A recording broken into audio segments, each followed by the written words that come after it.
Donc, pour utiliser l'outil Maven, donc vous pouvez sur ligne de commande faire les opérations, comme je disais, donc les commandes mvn, compile, test, package, etc. D'accord? Alors, ça nécessite d'avoir installé Maven et de le déclarer dans la variable d'environnement path. Sinon, vous pouvez le faire directement sur l'IDE.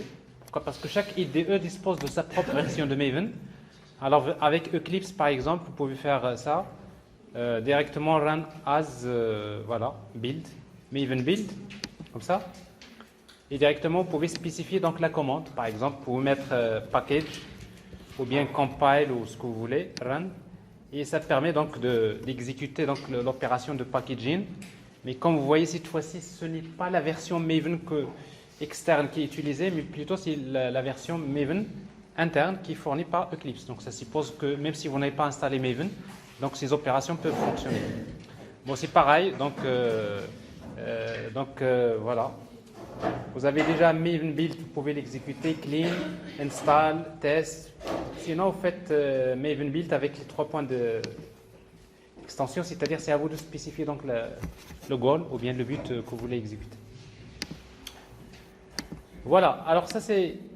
Alors maintenant, on va revenir sur donc notre servlet.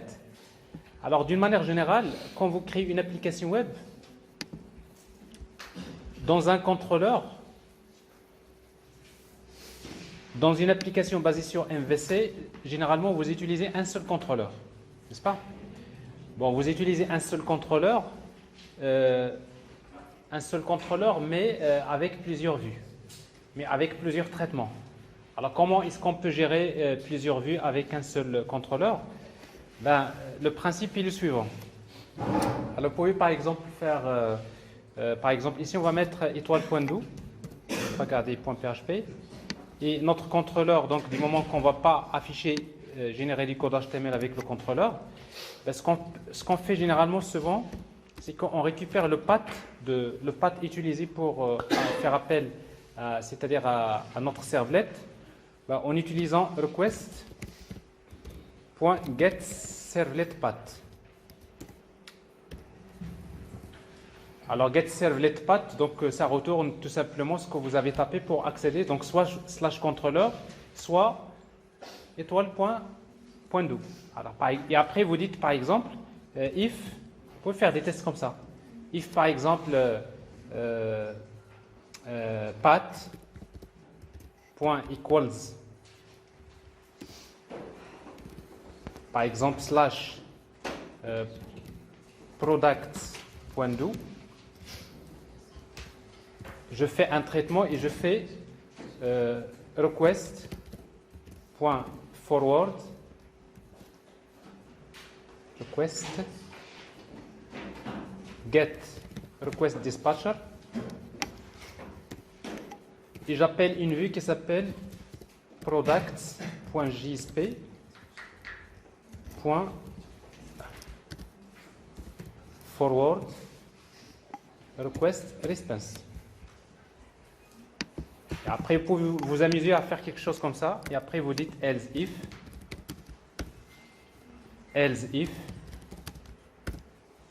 Alors, s'il est égal, par exemple,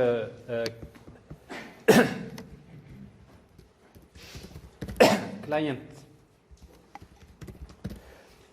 j'appelle client.jsp.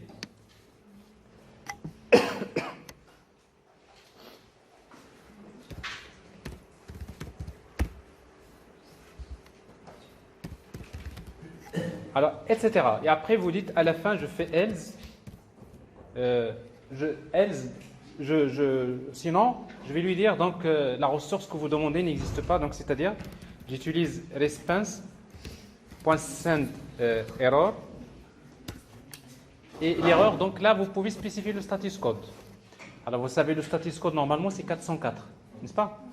Mais sinon, vous utilisez la classe HTTP Servlet, l'interface HTTP Servlet Response, dans laquelle vous trouverez donc les codes SC, status code par exemple not found. C'est des constantes. Bon, vous avez donc pratiquement tous les codes sont là. SC not found. Alors dans ce cas-là, ici dans mon application, je vais créer donc mes vues. Donc ici, Je vais créer une vue qui s'appelle products.jsp, bon, dans laquelle j'affiche tout simplement products.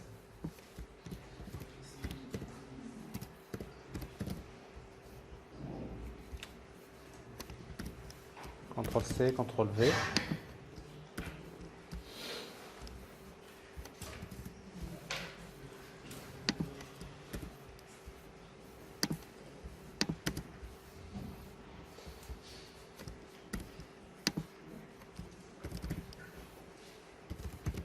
Clients. Encore. Plus.jsp.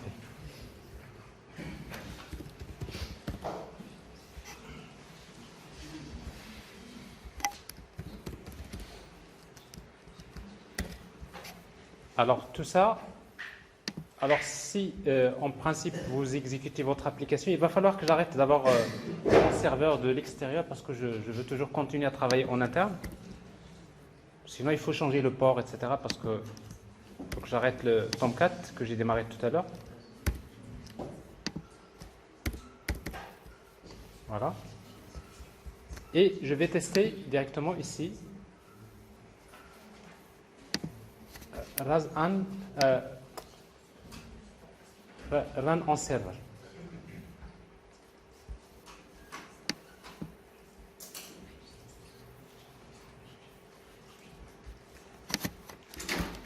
Alors logiquement, donc mon application devrait fonctionner comme ça. Du moment que j'écris par exemple quoi? Voilà, products.do.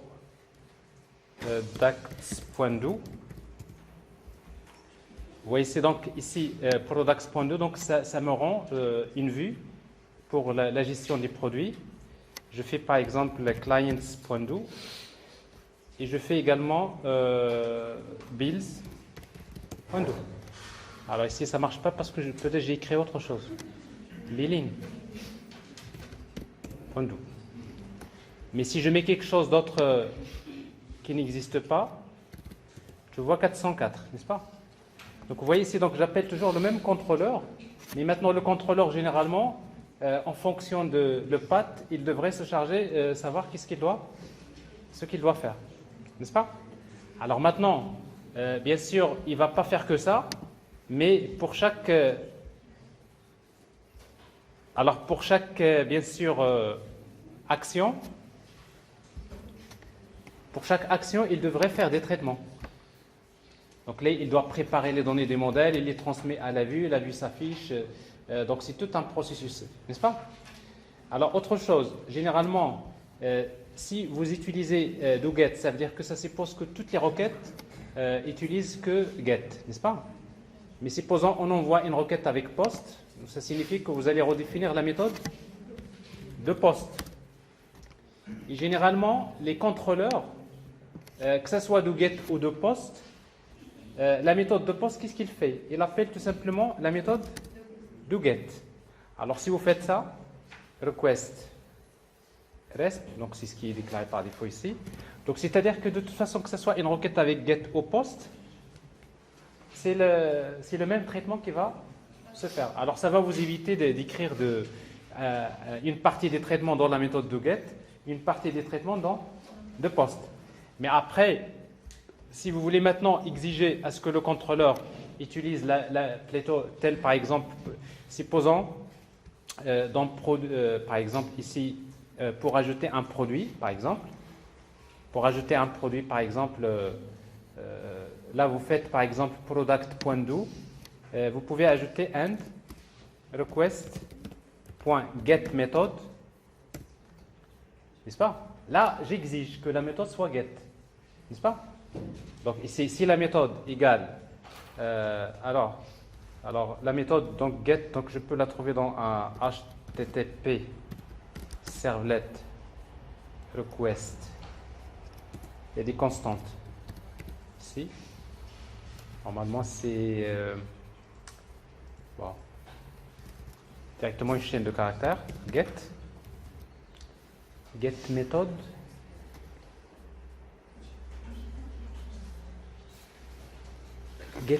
Alors getMethod.getName, parce que là, c'est un objet. Request.getMethod.get. C'est quoi ça? La méthode getMethod, qu'est-ce qu'il retourne normalement? Alors, request.getMethod, c'est un string. Voilà, point equals, tout simplement. Alors, point equals, get. Et après, vous pouvez faire la même chose.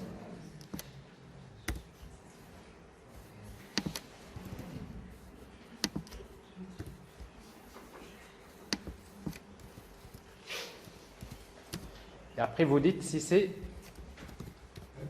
post, n'est-ce pas? Donc, c'est-à-dire, dans ce cas-là, vous précisez ici, ce traitement-là, ce traitement ici, je le fais si une requête est envoyée avec la méthode get. Alors que ici, donc, le traitement, je le fais si la requête est envoyée avec post. Donc, ça veut dire que globalement, le squelette du contrôleur, ça ressemble plutôt à ça, n'est-ce pas? Alors maintenant, le problème, c'est que ici, vous avez des traitements. Des traitements. Parce qu'avant de faire appel à la vue, il faut préparer les données. Tout ça, il y a des traitements.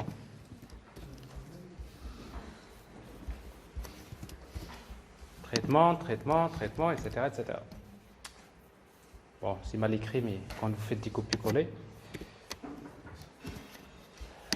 Alors, maintenant, si vous travaillez comme ça, vous risquez d'avoir un contrôleur de type if, then, else, if, else.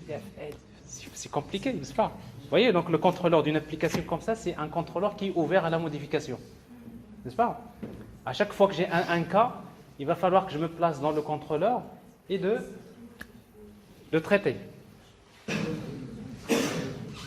Alors, comme vous voyez, donc, si vous voulez utiliser cette approche pour une application, votre application web, comme je disais, donc, vous risquez d'avoir en fait une application qui est ouverte à la modification. Alors, l'idée principale, c'est quoi? C'est comment fermer ce contrôleur, créer un contrôleur une fois pour toutes, et après, vous pouvez, c'est-à-dire, si vous voulez qu'il soit ouvert à l'extension, n'est-ce pas? Alors, qu'est-ce que vous pouvez faire?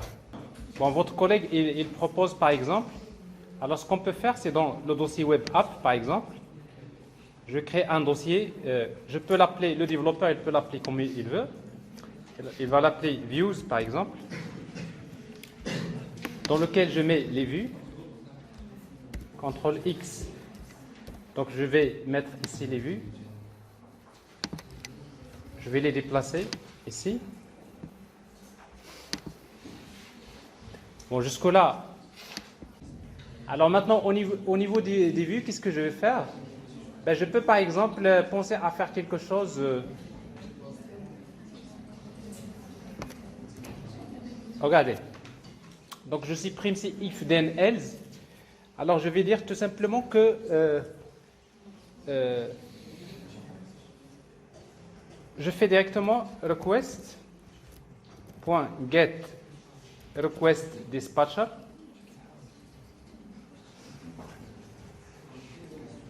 Get request dispatcher.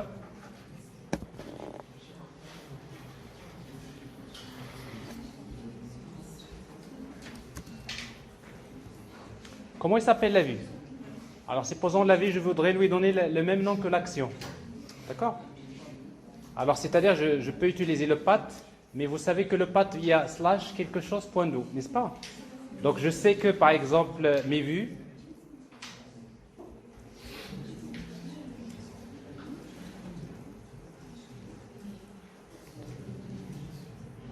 je sais que les vues se trouvent dans un dossier qui s'appelle views, slash, le nom de la vue. Et le nom de la vue, je peux le récupérer à partir du path. Par exemple, le path ici, donc je vais utiliser string, path viewName. ViewName égale à quoi? Égale directement à path. Alors, dans le path, je vais faire substring. Je vais supprimer quoi? Donc, je vais prendre uniquement à partir de la position 0. jusqu'à, c'est-à-dire jusqu'à quoi? Jusqu'à la position là où il y a point d'où. Parce que je sais que par exemple toutes les IRL se terminent par point d'où. C'est-à-dire je vais utiliser encore ces pattes, point index of. Index of quoi? Point d'où. Alors vous pouvez afficher le nom de la vue ici si vous voulez. Le nom de la vue view name. Et là vous mettez ici plus view name et vous ajoutez point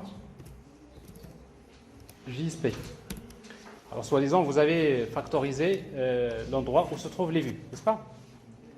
Alors en fait, qu'est-ce que vous êtes en train de faire là? Vous êtes en train de déterminer le nom de la vue. Et quand vous déterminez le nom de la vue associé à une action, vous êtes en train de chercher à créer ce qu'on appelle un résolveur de vue. En fait, un résolveur de vue, c'est quoi? C'est un algorithme auquel vous lui donnez le path et après il va vous donner le nom de la vue correspondante. Alors ici, donc, on a fait quelque chose de plus simple parce qu'on suppose que le nom de la vue devrait porter le même nom que le path, n'est-ce pas? Mais ce n'est pas suffisant, n'est-ce pas? Après, on va chercher quelque chose de plus complexe. Alors ici, donc, vous avez, si vous faites ça, qu'est-ce qui va se passer? Alors, on va regarder si ça marche.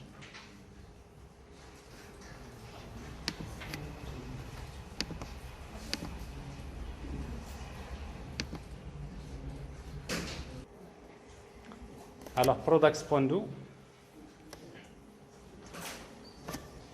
Alors, ça ne marche pas. Ça veut dire que, si vous voyez rien, ça veut dire qu'il a fait, en fait, il n'y a pas de forward. Hein? On n'a pas fait de forward. Pourquoi? Si vous regardez ce qu'on a affiché ici, qu'est-ce que nous avons affiché? C'est le nom de la vue. Mais vous voyez ici, dans le nom de la vue, il y a le slash. N'est-ce pas? Alors, je peux faire ça. PathView égale tout ça.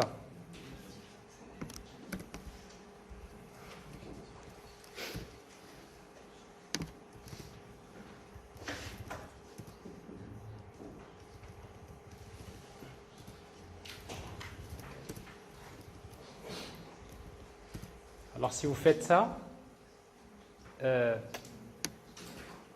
moi je veux l'affecter à une variable, CTRL X ici. Ça c'est pathView. Alors si vous affichez pathView,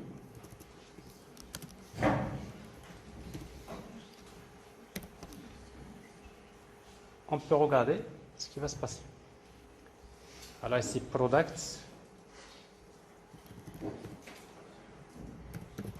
Point d'où. Alors regardez le chemin. Vous avez ici double slash. Alors double slash, pourquoi? Parce que vous avez déjà un slash dans le nom de la vue, n'est-ce pas? Alors ce que vous pouvez faire, vous pouvez garder ce slash comme ça, mais ici, au lieu de faire à partir de 0, vous faites à partir de 1. Comme ça, vous ignorez le premier slash qui se trouve dans la vue. Alors si vous faites ça, peut-être ça va marcher. Alors product.do. Là, vous voyez donc views products.jsp.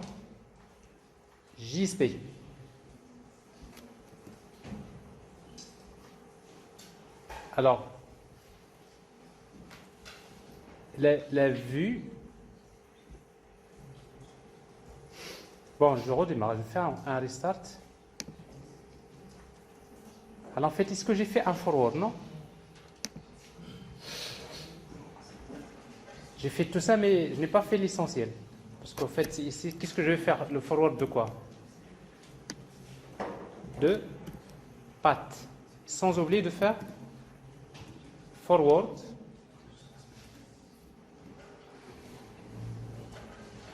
Et après, vous envoyez l'objet request et l'objet response.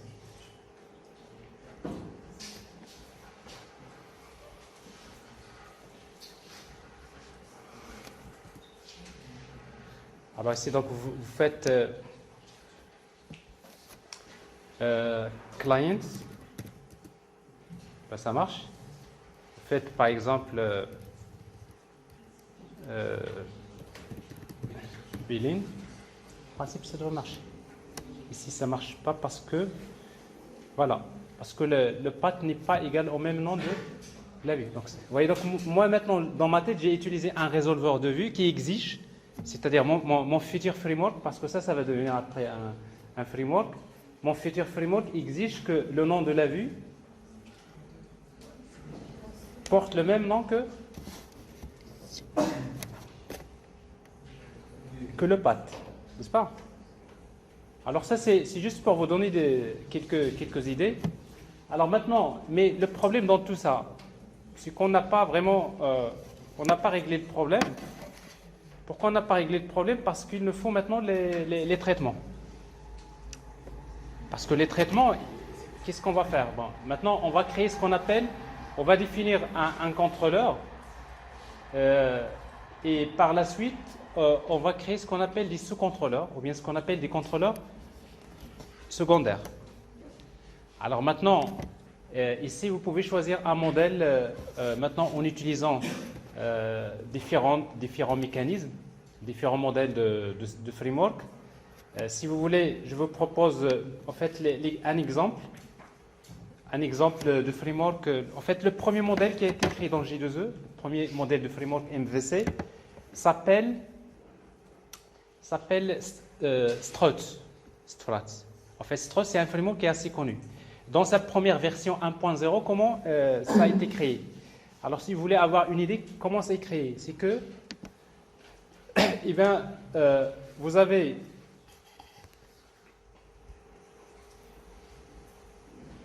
dans votre framework, on va créer une classe.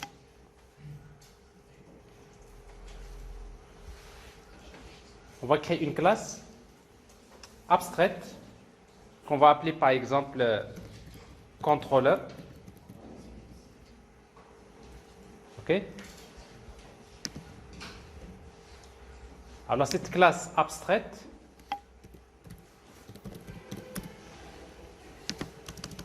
contient une méthode abstraite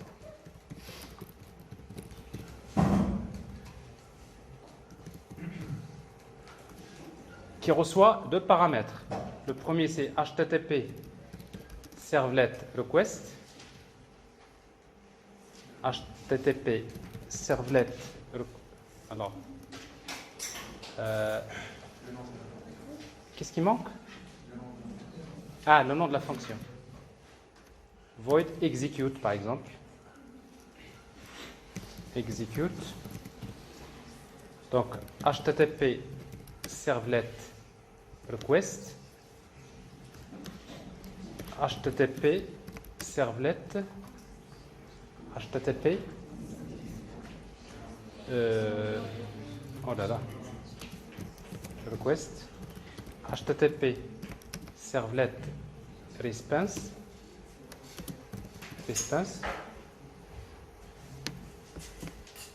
Une méthode abstraite comme ça. Alors, si vous avez défini une méthode abstraite comme ça, maintenant, c'est une... il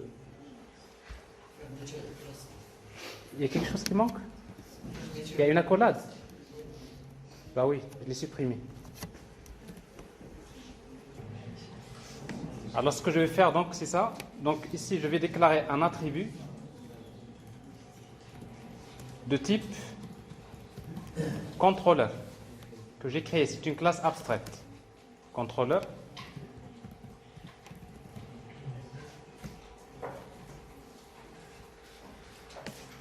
Alors, logiquement, maintenant, le développeur, dans son application, il y aura un package dans l'application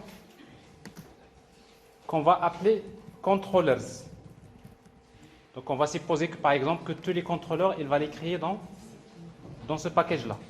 N'est-ce pas? Maintenant, on est en train d'imposer à ce que, par exemple, en fait, le développeur place soi-disant les contrôleurs dans un package qui s'appelle controllers. Mais après, on va le paramétrer.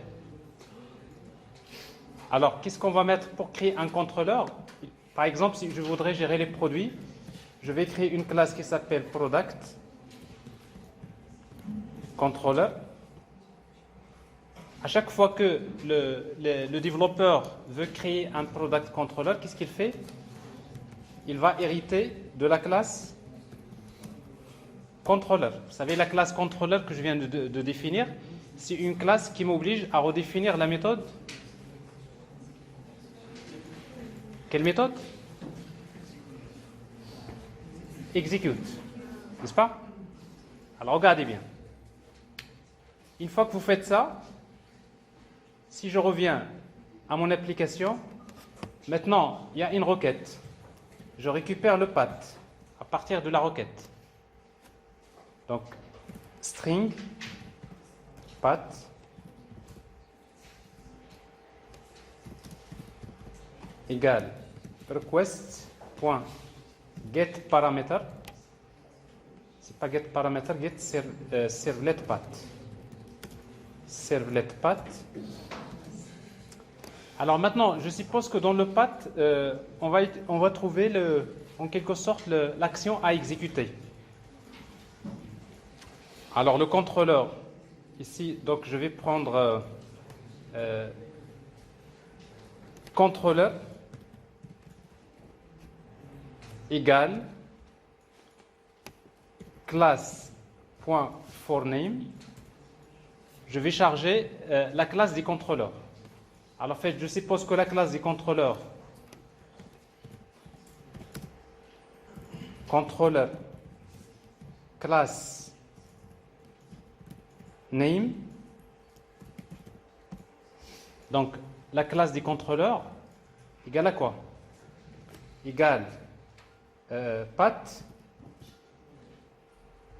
point index of. Je vais commencer de 1 jusqu'à, comme tout à l'heure, path point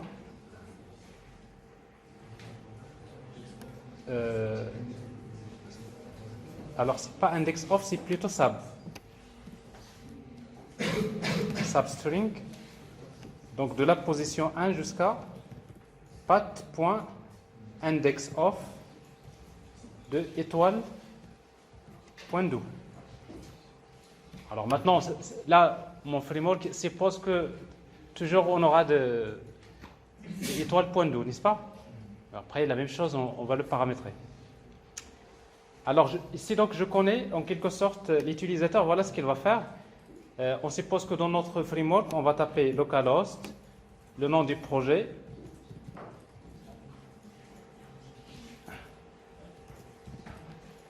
Après le nom du projet, on va spécifier le nom du contrôleur. Par exemple, product.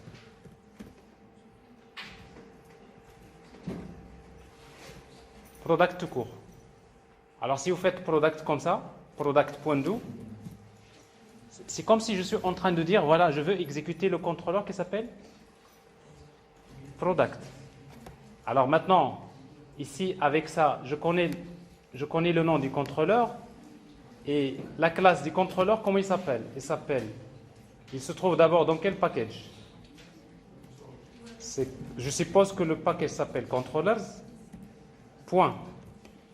Le nom de la classe. La classe, c'est quoi? C'est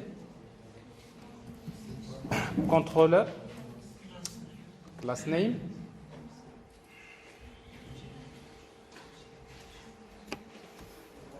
point new instance. Donc for name, d'accord? New instance. Alors quand vous créez une nouvelle instance, vous aurez besoin de faire un cast vers controller. Alors on a utilisé une classe abstraite, mais on peut utiliser une interface pour le moment, n'est-ce pas? Après vous allez voir que généralement on aura besoin d'une classe abstraite dans ce genre de situation. Et après je fais un catch. Try catch. Alors ma servlette peut utiliser throws exception. C'est pas possible parce que c'est une redéfinition. Donc ici on va faire try catch.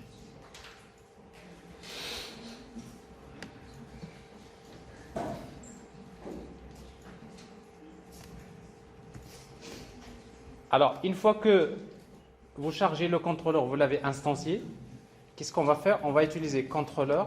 Je sais que le contrôleur contient une méthode qui s'appelle execute. Alors maintenant, la méthode execute, qu'est-ce que je lui transmets? L'objet request et l'objet response. Alors si vous faites ça, alors ça c'est un petit framework qui peut vous donner quelque chose. Alors, pour qu'il puisse marcher, donc maintenant je pouvais dire que le contrôleur principal il est fermé à la modification. Si vous voulez l'utiliser, à chaque fois que vous avez une nouvelle action, par exemple, vous créez une classe qui s'appelle Product Controller, dans laquelle vous allez directement récupérer, donc votre objet request et l'objet response. Alors maintenant, avec l'objet request, vous pouvez récupérer les données de la requête, et avec l'objet response, vous pouvez envoyer la réponse. Par exemple, ici, je veux tout simplement faire request.getRequestDispatcher, et je sais que la vue se trouve dans le dossier views. Après, ça va être paramétré. Et cette fois-ci, la vue, je ne suis pas obligé de l'appeler ça. Je peux l'appeler par exemple produit. Je peux l'appeler produit.jsp. Alors, dans ce cas-là, donc, dans le dossier views,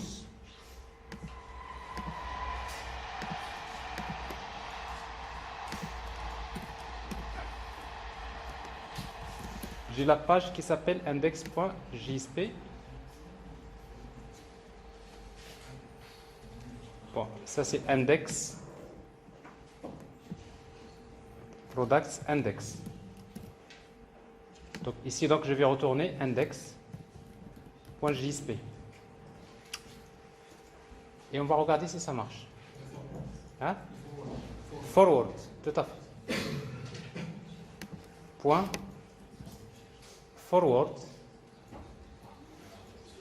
vers request response. Resp.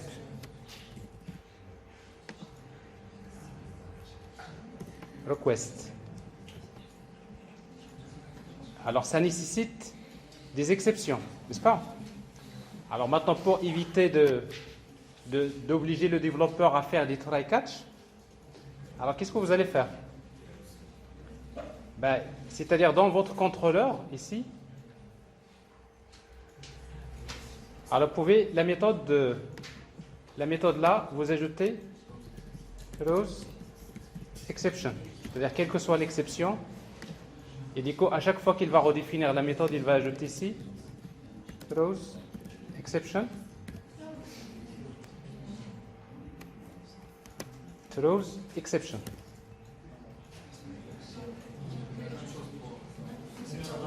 À la même chose pour l'autre. Voilà. C'est bon? Alors, vous voyez donc, le développeur, lui, c'est ce qu'il va faire. À chaque fois, il va créer ce qu'on appelle des sous-contrôleurs. Alors, je ne sais pas, vous avez déjà travaillé avec un framework MVC comme Symfony ou lequel que vous avez utilisé?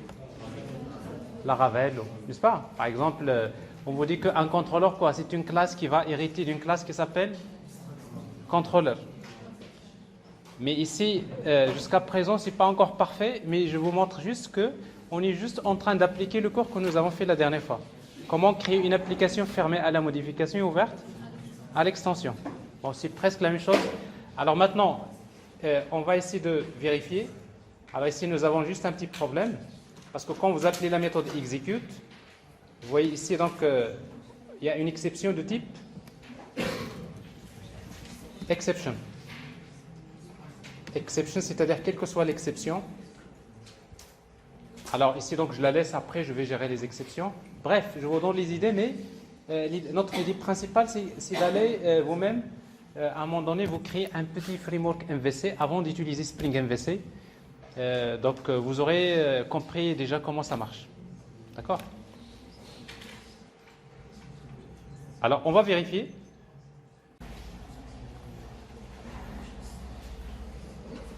Donc, product.do.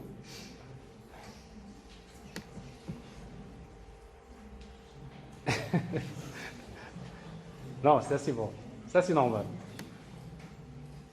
Donc, Ici, il y a un petit souci, c'est que path.substring 1, c'est pas étoile.do, c'est point .do.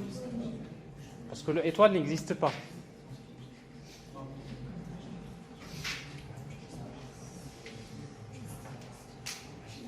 Vous êtes d'accord?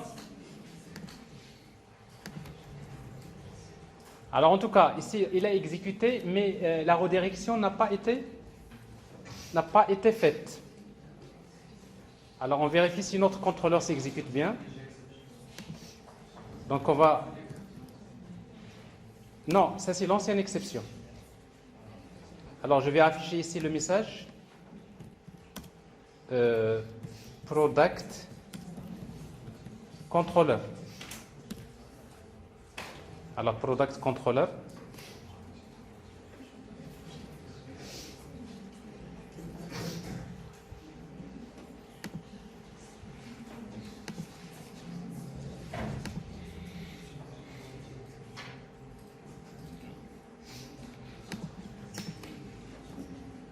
Alors, il y a une exception, effectivement. Alors, il vous dit, voilà, class not found, exception. C'est normal, on a fait un for name, mais il vous dit controller slash.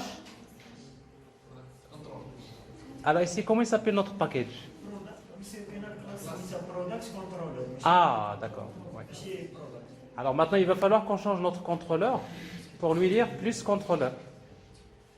C'est-à-dire, dans notre, ici, voilà, on va lui dire, le nom, c'est controllers plus name plus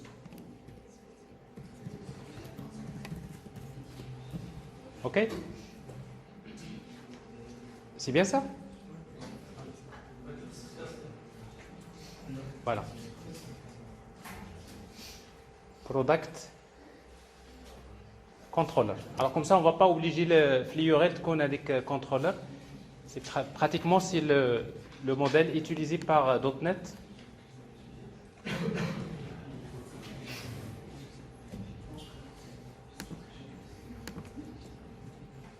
Voilà. Alors ici donc vous avez votre contrôleur s'exécute. Maintenant je veux créer. Alors je vois bien le message comme quoi le product controller s'exécute. Je veux créer un autre contrôleur. Ben, maintenant il y a juste quelque chose qui me dérange dans ce modèle. Alors ce qui dérange c'est quoi? C'est que d'abord c'est ici qu'on fait request.getRequestDispatcher, n'est-ce pas? Je préfère, au lieu d'utiliser une méthode void, ben, tout simplement, ce travail-là, on le fait au niveau du contrôleur. C'est au niveau du contrôleur qu'on va faire ce travail. Comment?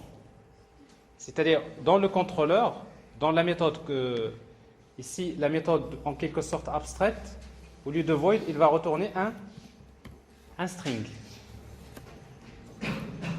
Plutôt, il retourne un objet de type object.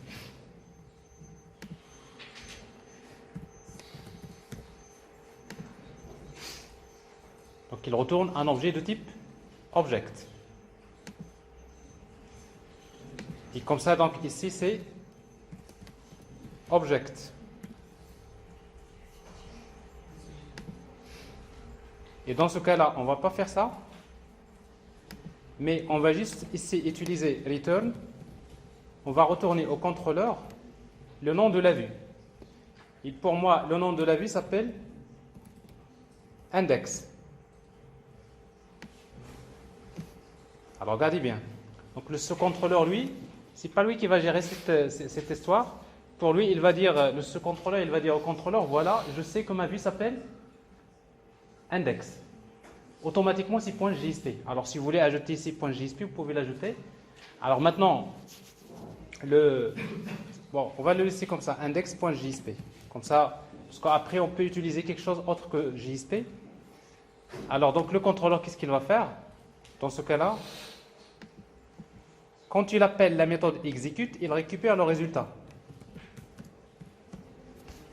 Vous êtes d'accord? Cette fois-ci, la méthode execute retourne un résultat. Et après, on va tester si le résultat, c'est un string, instance of string, ça veut dire que je sais que c'est une chaîne de caractères. Alors, une chaîne de caractères. Dans ce cas-là, qu'est-ce que je fais?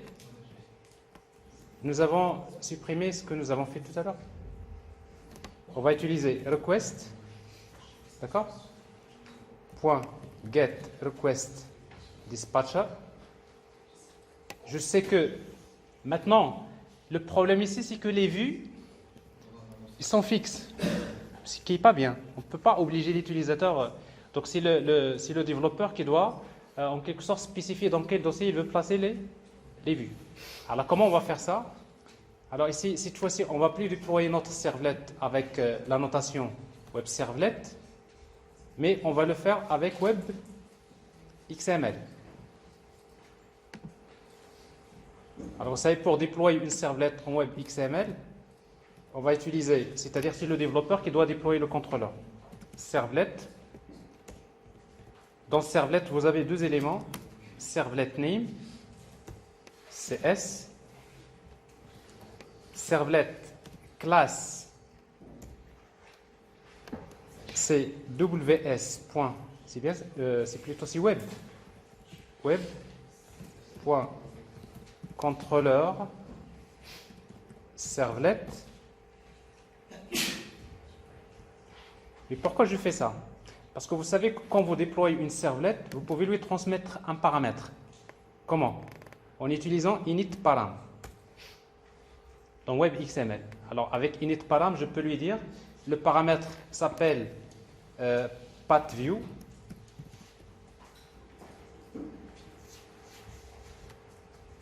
Alors le paramètre, il y a deux éléments.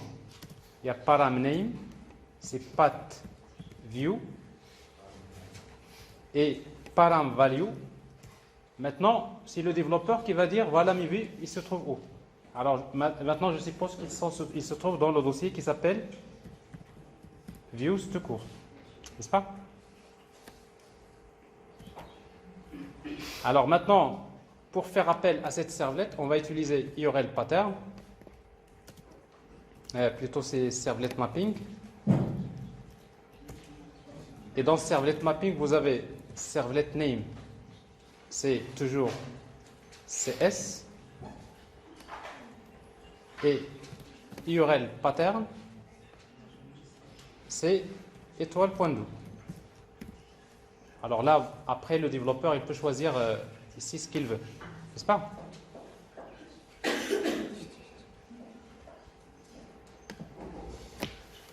Alors, si vous faites ça, maintenant, comment récupérer ce paramètre dans notre contrôleur? Quand on déploie un contrôleur, vous savez, dans un contrôleur, il y a la méthode init. À quoi sert la méthode init? C'est la méthode qui s'exécute au moment de l'instanciation de la servlet. Ici, je vais déclarer un attribut de type string qui s'appelle pathView. Pathviews. Alors, pour lire ce paramètre-là, qui a été déclaré dans web XML, on va utiliser ces pathViews égale à quoi? Il y a une méthode qui s'appelle get init parameter. Alors, comment il s'appelle le paramètre? Il s'appelle pathView. Pathview.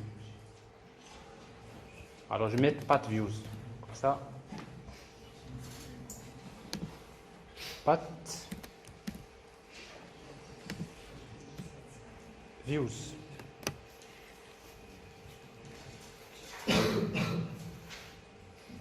Alors maintenant ici, donc, quand on fait un forward, on va utiliser ici quoi? Pathviews plus et la vue. Alors, c'est quoi la vue ici? Alors ici, donc le résultat, c'est quoi? Ça, c'est la vue plus view. Je ne sais pas si on va utiliser slash, oui. Slash plus view point forward request distance. On n'a rien oublié? Et alors en fait JSP, je suppose que c'est fait dans le contrôleur ici. C'est-à-dire en fait c'est le contrôleur qui va spécifier ce qu'il veut, JSP ou autre chose. Comme ça, hein, carrément le... Alors, il y a quelque chose qui cloche encore là. Ici, c'est pas O, c'est. Ça, c'est le nom de la vue. C'est la vue. View. Voilà. Alors, si vous faites ça, c'est beaucoup mieux. Encore. Bon, on continue à faire beaucoup mieux, jusqu'à un moment donné, vous dites c'est pas la peine de continuer parce que Spring a déjà fait ce genre de travail. Parce que nous, ce qu'on veut faire, c'est la version annotation, mais c'est toujours bien de se poser ces questions comme ça.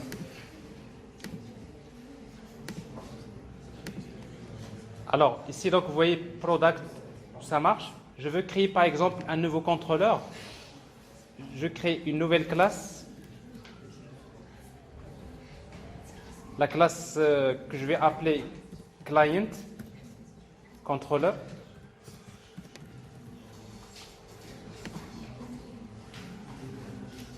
Alors, en fait, ce framework-là, il est un peu rigide. Pourquoi? Parce qu'il oblige à ce que la classe se termine par controller, n'est-ce pas? C'est juste quelque chose que vous pouvez imposer vous-même. C'est à vous de choisir ce que vous voulez. On va hériter de quelle classe? Contrôleur. On va redéfinir la méthode execute. Bon, ici, qu'est-ce que je vais faire? Donc, je vais afficher ici client view. Et je vais retourner une vue qui s'appelle clients.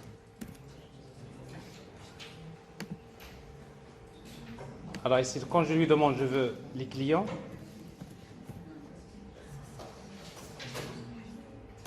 Alors c'est pas ici.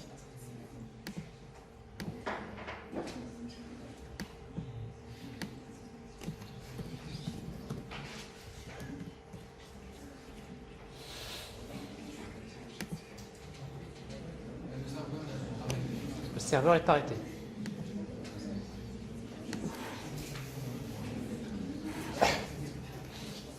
Alors, si vous travaillez comme ça, c'est que vous êtes en train de créer c'est le premier framework qui a été créé dans le J2E qui s'appelle Stros. Stros 1. Alors, ça a marché à un moment donné, mais on voyait que c'est encore lourd. Après, il y a Stros 2, et après, il y a Spring qui a intervenu avec ses applications. Et l'idée, c'est quoi? C'est de vous montrer juste en fait que, c'est-à-dire le principe toujours, c'est comment créer une application qui permet à la modification ouverte à l'extension. C'est comme ça que les frameworks se créent. Alors, dans notre cas,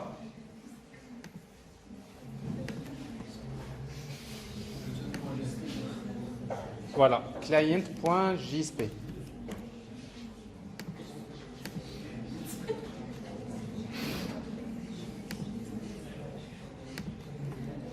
Voilà.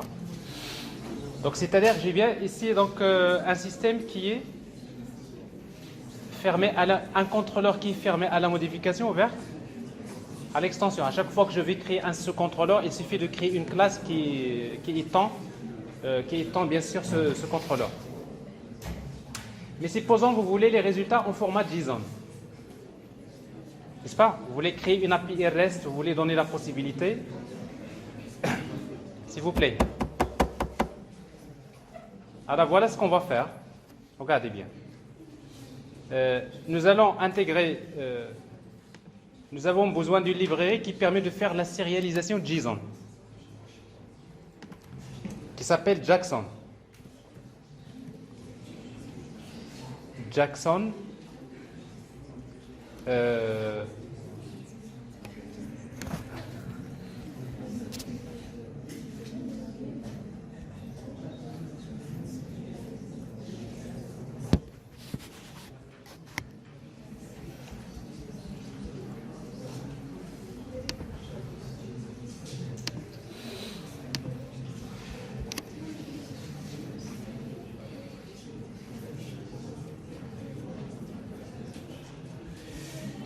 Alors, Jackson Maven Dependency.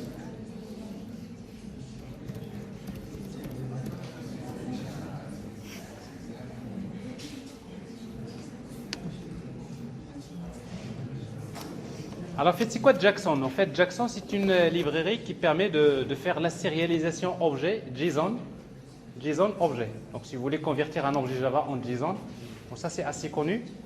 Donc je prends par exemple une version quelconque et je vais utiliser, je ne sais pas si c'est suffisant, mais en tout cas on va regarder.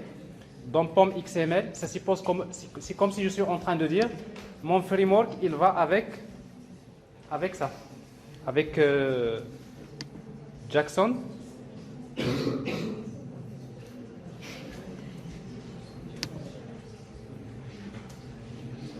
Alors il y a Jackson Core et Jackson, bon il y a les annotations, Jackson Mapper, bon je crois que c'est, oui, Jackson Mapper.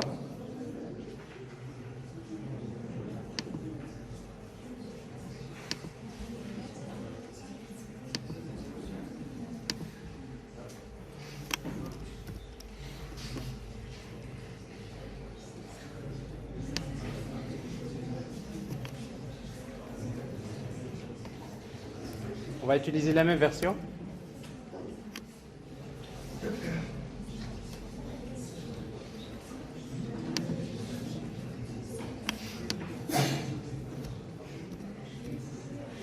Ça marche pas?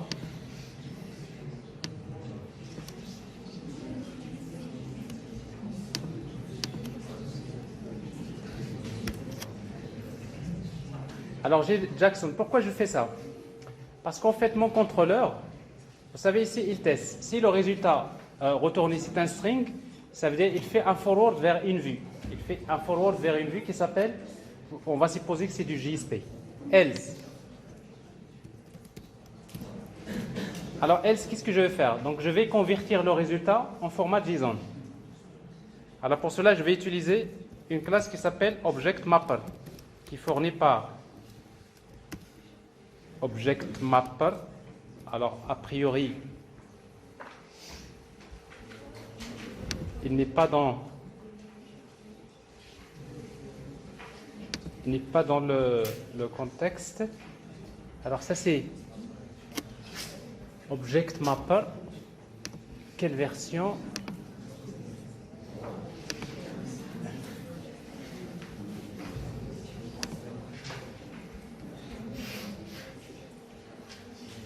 Alors on va l'ajouter dans POM XML.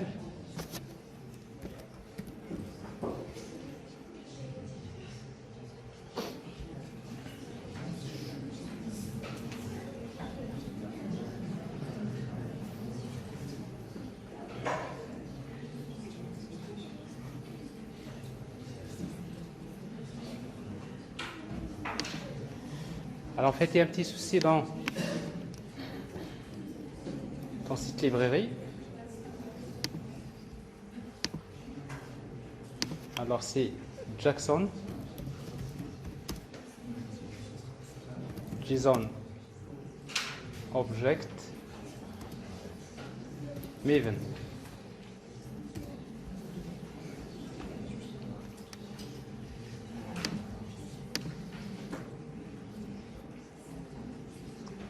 Donc il y a Jackson Core, Annotation, et voilà, c'est Data, plutôt c'est Data Bind, Jackson Data Bind.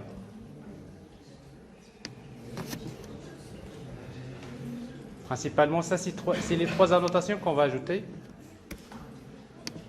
les trois dépendances. Donc il y a Jackson Core, Jackson Annotation et Jackson Data Bind. Généralement, c'est une librairie que vous allez trouver pratiquement dans Spring. Elle est incluse parce que c'est cette librairie qu'elle utilise pour faire la sérialisation Java en format JSON. Alors maintenant, si vous avez ces dépendances-là, votre contrôleur, qu'est-ce qu'il va faire? Il va créer un objet ObjectMapper. ObjectMapper. Mapper égale New Object Mapper. Ça c'est Jackson. Je prends le résultat retourné et je le convertis en JSON, c'est-à-dire mapper point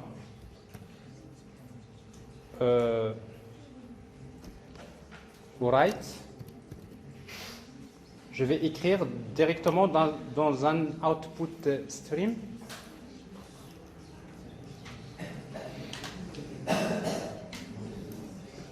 Write value, output. Et dans output, vous avez output stream. Notre objet, c'est quoi? Alors ça, c'est le résultat. Je l'appelle plus la vue en fait, c'est le résultat. Si le résultat, c'est un string, donc pour moi, je suppose que c'est une vue. Sinon, ce résultat-là, je vais l'envoyer dans l'objet response. Donc j'envoie directement la réponse. Response.get output string. Donc regardez bien. Donc j'appelle le contrôleur, il me retourne des objets Java, mais ces objets Java, je les convertis en format JSON et je les envoie vers le client. Mais à condition d'utiliser ici donc l'objet response.setContentType. Cette fois-ci, je sais que le contenu que je vais envoyer, c'est quoi? C'est application/JSON. Alors maintenant, votre framework, il sait comment s'y faire. Alors maintenant, pour vous donner juste un cas, un exemple, supposons le client contrôleur, en fait, il ne va pas retourner une chaîne de caractères. Il va créer un objet de type map, par exemple, un objet qui contient string, bon. String object. Alors, ça, c'est les données. New hmap.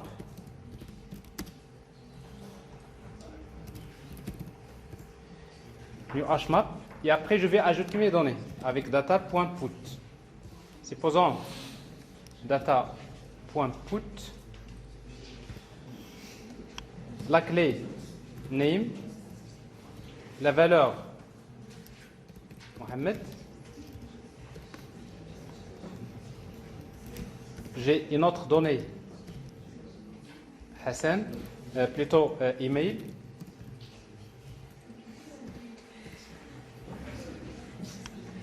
Donc, Mohamed at Gmail.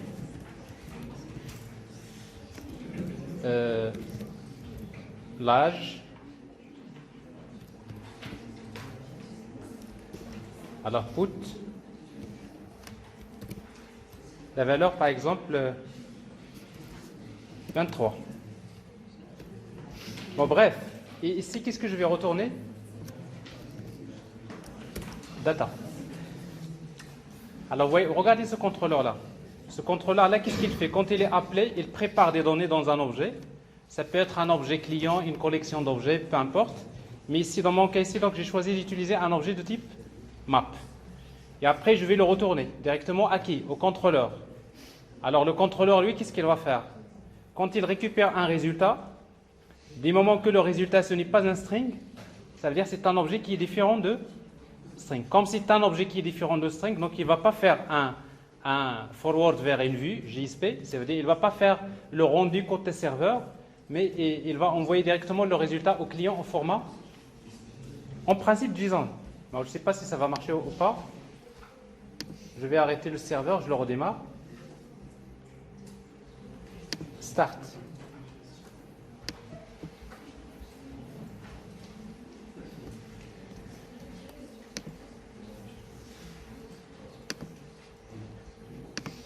Alors, on va tester ici. Alors, en principe, notre framework se trouve ici. Alors, si vous mettez client.do, vous voyez quelque chose? Alors, qu'est-ce que vous voyez là? Donc, vous voyez donc si c'est le résultat qui a été retourné au format JSON. Alors que si je fais par exemple product.do, product sans S, avec P majuscule, vous voyez donc ici je suis obligé de respecter. Alors c'est quoi ça? C'est une vue. Ça c'est le rendu côté serveur. Alors pour que le client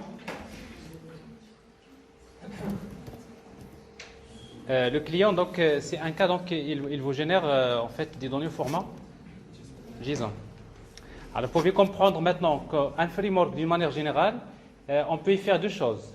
Soit vous faites une application web MVC côté serveur, server-side. Alors dans ce cas-là, il vous faut c'est-à-dire un moteur de vue. Si vous n'avez pas créé un moteur de vue, donc vous allez utiliser JSP. JSP, donc c'est quelque chose qui fait partie de Java. Mais après, on va voir que c'est pas pratique. En fait, JSP, ça fait partie de Java, mais les frameworks généralement vont utiliser ce qu'on appelle des moteurs de template. Au lieu d'utiliser un JSP classique, on utilise des moteurs de template.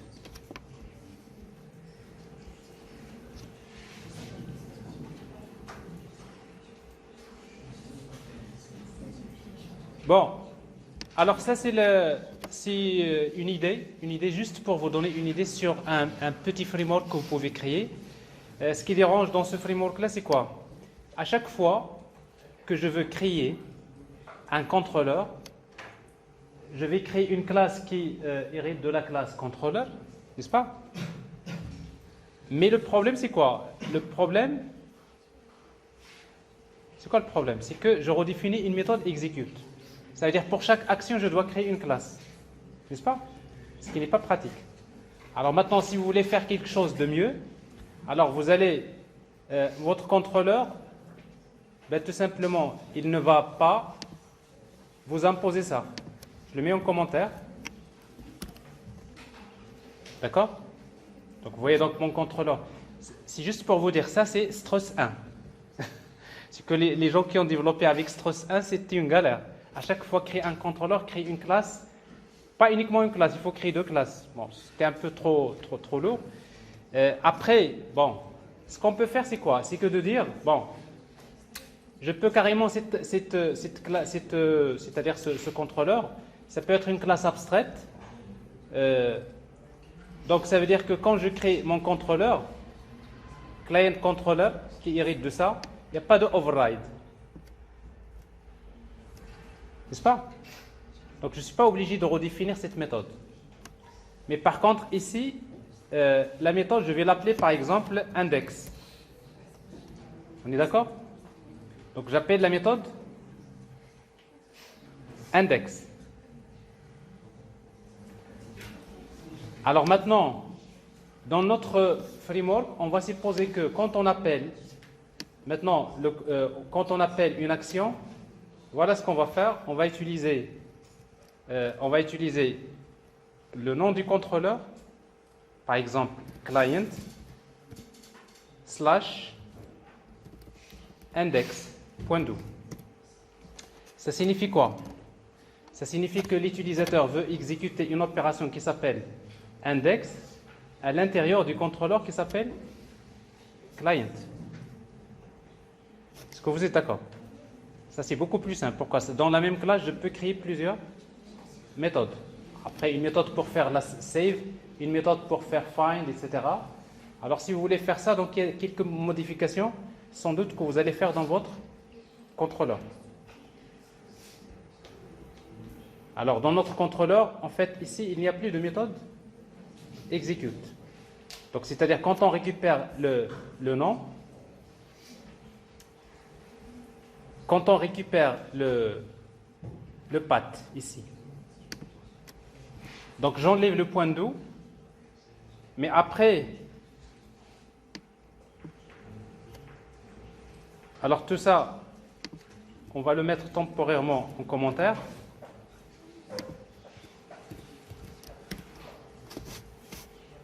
Donc je récupère le path. Alors je sais que mon path se compose de deux parties.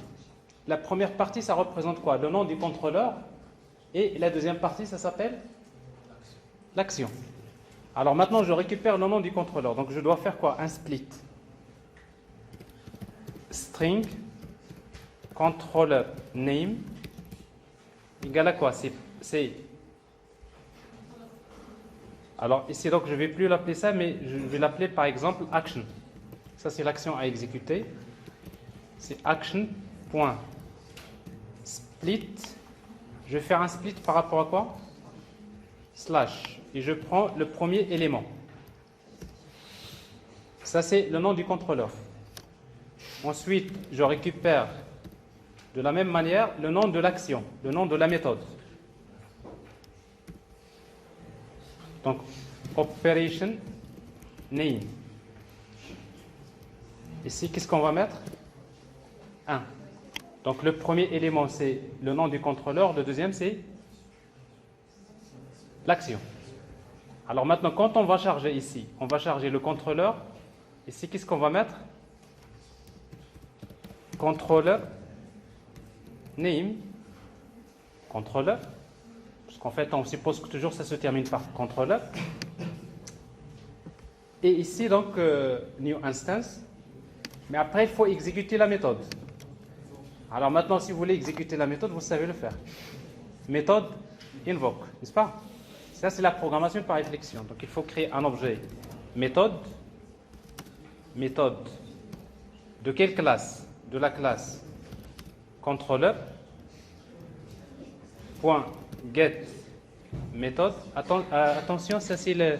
Il faut qu'on charge d'abord la classe. Donc classe d'abord. C'est la classe. La classe c'est classe.forName parce qu'il faut séparer les choses.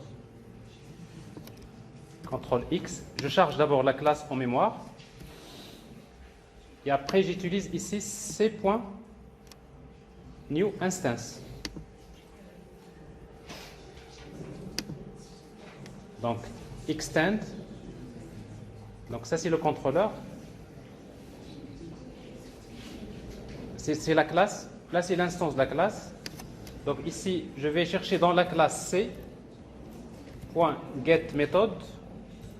La méthode, comment il s'appelle? Operation name, c'est operation name, mais il reçoit deux paramètres.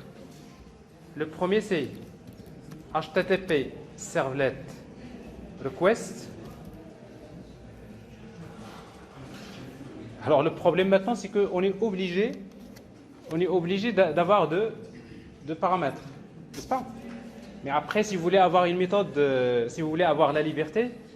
Donc ici, HTTP servlet.class et HTTP servlet response.class.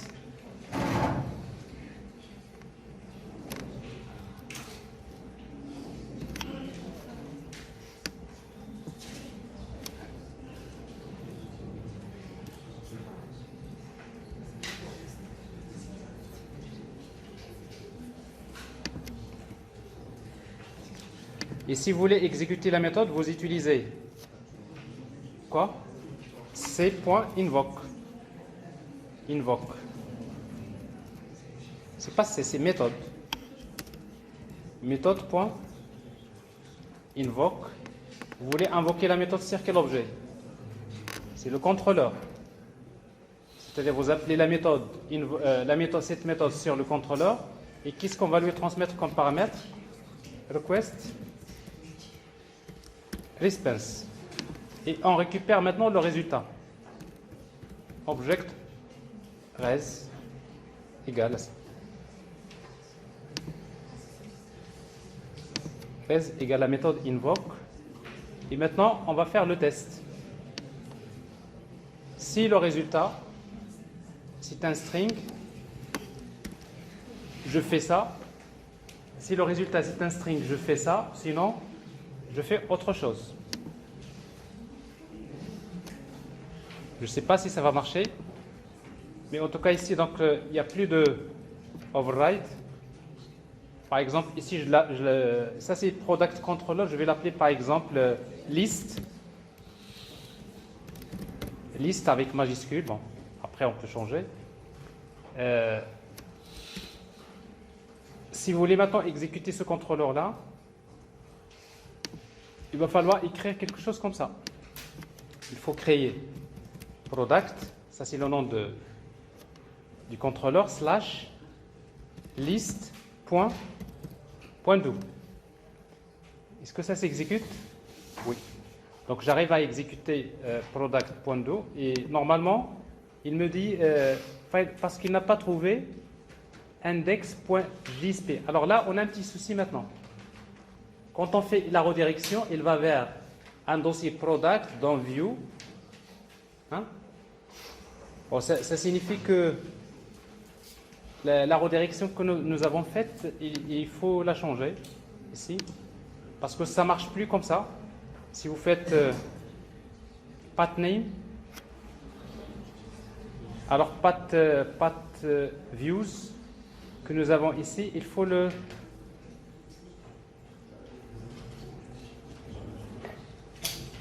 reparamétrer.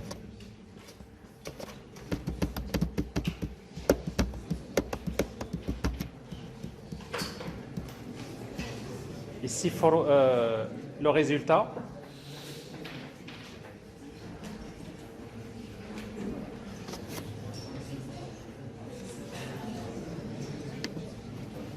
Alors, vous pouvez utiliser ici slash.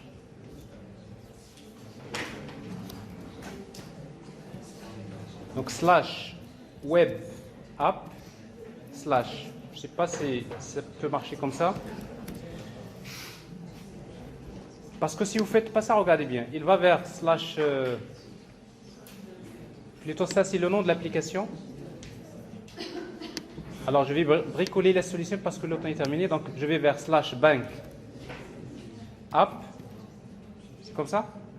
Bank app view path view slash res. C'est-à-dire, j'utilise le chemin absolu. Parce que si je ne fais pas ça, qu'est-ce qu'il fait? Il va vers bank path, bank app. Il va chercher un dossier qui s'appelle product, à l'intérieur duquel il y a un dossier qui s'appelle views. Sinon, il faudrait que se débrouille de faire ça. Alors maintenant, on va pas faire ça. Bank app, vous voyez, il va encore vers bank app slash bank app. Donc ça signifie que ici, il suffit de supprimer là et vous mettez ici slash.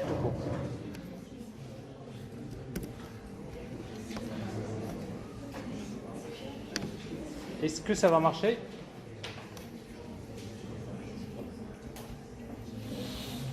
Voilà.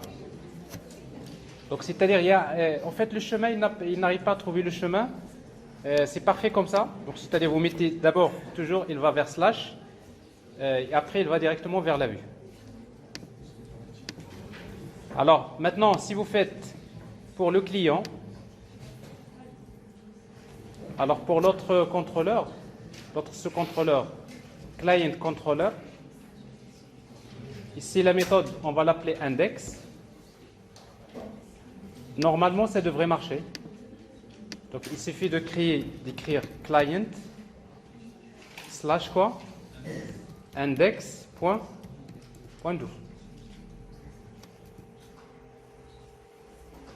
Client slash index.do. Est-ce qu'il y a une exception ici? Oui. Il reste 5 minutes. No such method. Il vous dit que la méthode index n'existe pas. Et minuscule. Donc là, vous voyez bien, ici, il fallait convertir.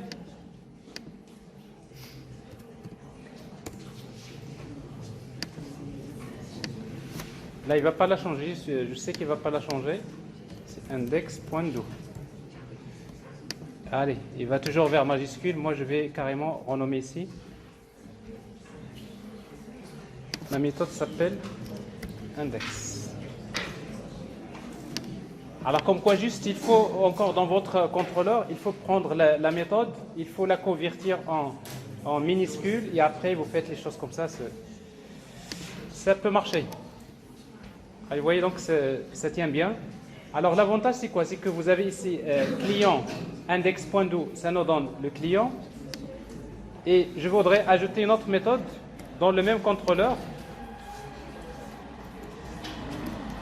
Je vais l'appeler par exemple encore list. Et là, je vais mettre par exemple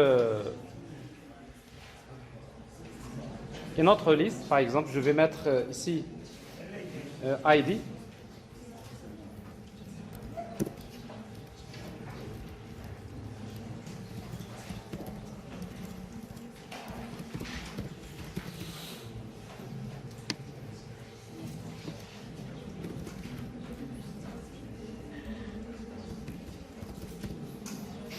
Etc.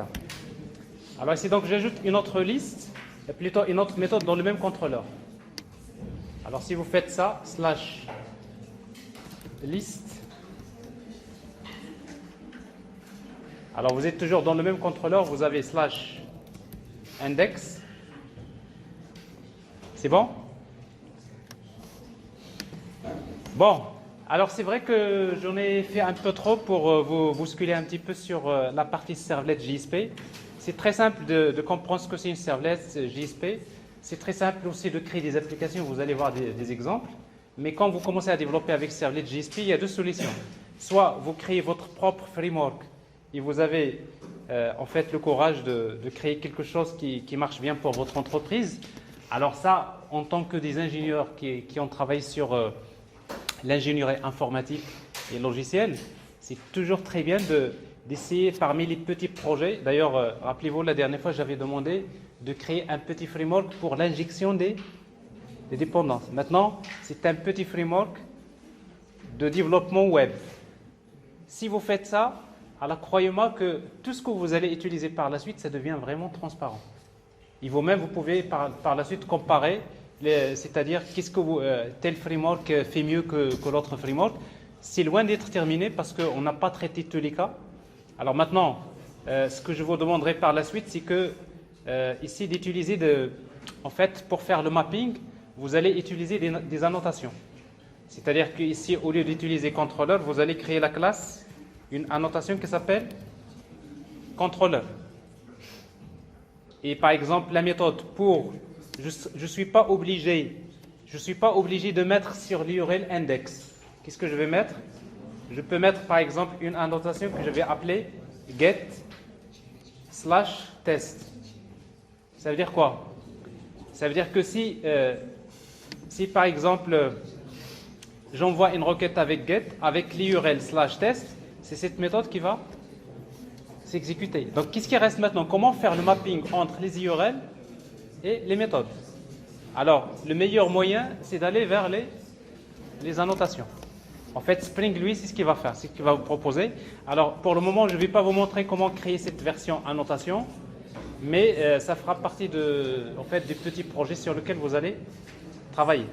Mais j'imagine que dans la première partie, si vous réalisez déjà jusqu'à ce niveau-là, donc vous commencez à avoir une idée sur comment développer un framework MVC.